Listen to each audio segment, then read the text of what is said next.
নমস্কার, আমার নতুন একটি ব্লগে আপনাদের সবাইকে স্বাগত। এখন আমরা যাচ্ছি জগন্নাথ দেবকে দর্শন করতে।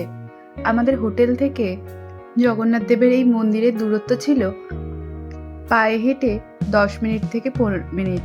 তাই আমরা যাওয়ার সময় আমরা হেঁটেই গিয়েছিলাম।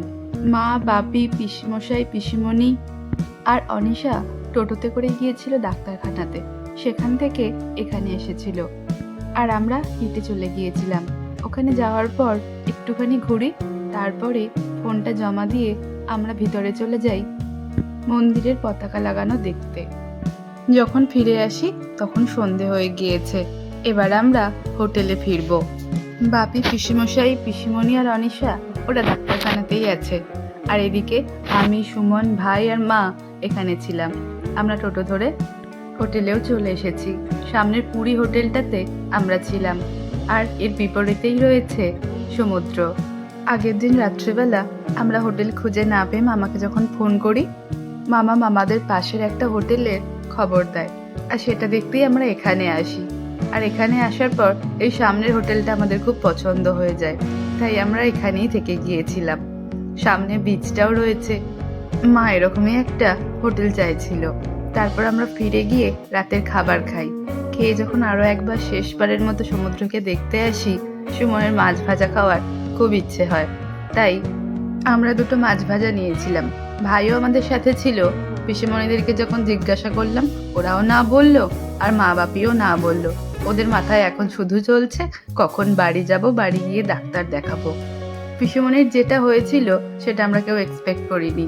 আমরা সকালবেলা সমুদ্রের জলে চান করতে আসি। এটা পরের দিন সকালবেলা আমরা যখন বাড়ি যাচ্ছিলাম। আগের দিন যে ঘটনাটা ঘটেছিল তার জন্যই এত সকাল সকাল বেরোচ্ছি। আমরা 7টার দিক করে সকালে বেরিয়ে গিয়েছিলাম বাড়ি আসবো বলে। আগের দিন আমরা সবেমাত্র ঢেউ খেতে নেমেছি, তখন একটা ঢেউয়েতে পিসিমশাইয়ের পায়ে লাগে। পিসিমশাই বলল, আমি কিছুক্ষণ বসবো। আমরা বাকিরা সবাই ঢেউ খাচ্ছিলাম। হঠাৎ করে পিসিমণিও বলল, আমার পায়েতে একটু লেগেছে, আমিও বসছি। আমরা সবাই মিলে তখন ঢেউ খাচ্ছিলাম। পিসিমণি বলল, আমি সেরকম কিছু বুঝতে পারিনি, যেটা আমরা পিসিমণির কাছ থেকে পরে শুনেছিলাম।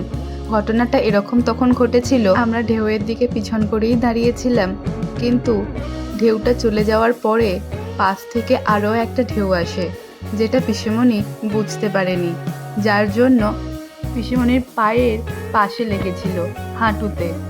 একটা ছোট ছোট ঢেউ হয় না, যেগুলো পাশ থেকে মাঝে মাঝে আসে, সেরকমই ঢেউ, কিন্তু সেটাতে এত বেশি লেগে গিয়েছিল পিসিমণি নিজেও সেটা বুঝতে পারে। অনেকটা পরে বলল, আমার পায়ে অল্প অল্প লাগছে, আমি হোটেলে চলে যাই।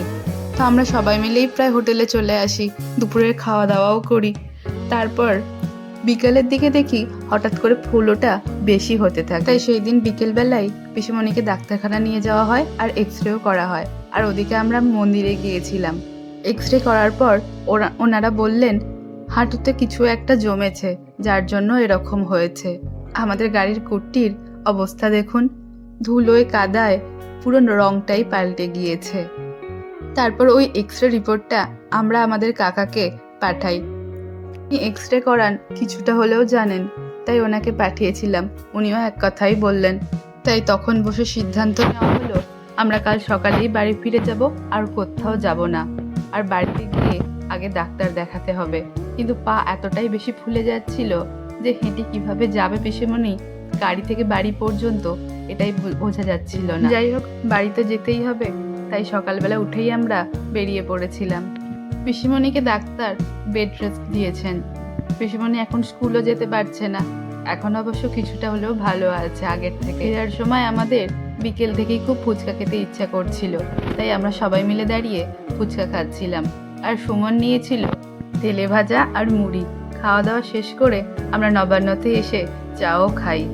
আর তার আগে শেওড়াফুলি থেকে ভারত বিরিয়ানিও নিয়েছিলাম, যেটা ভিডিও করতে ভুলে গিয়েছি। আজকের মতো ভিডিওটা এখানেই শেষ করছি। দেখা হবে আবার পরের